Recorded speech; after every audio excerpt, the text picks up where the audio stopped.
Naniniwala tayo doon sa kasabihan na habang may buhay, may Pag-asa. habang may buhay, may Pag-asa. habang may buhay, may Pag-asa. pagsubok. Dahil tayo katiwala ng Diyos, binibigyan din niya tayo ng iba't ibang klase ng pagsubok.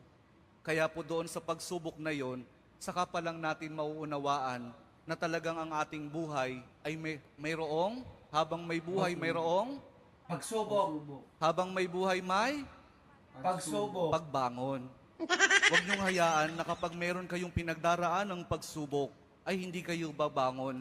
Kailangan meron tayong pagsumikap na pagtsatsagaan natin yung ating mga pagsubok na pinagdaraanan.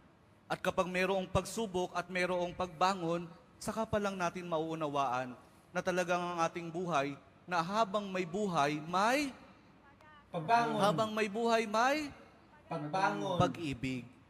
Ang pag-ibig na nagmumula kay Jesus lamang sa ating mahal na poong Jesus Nazareno.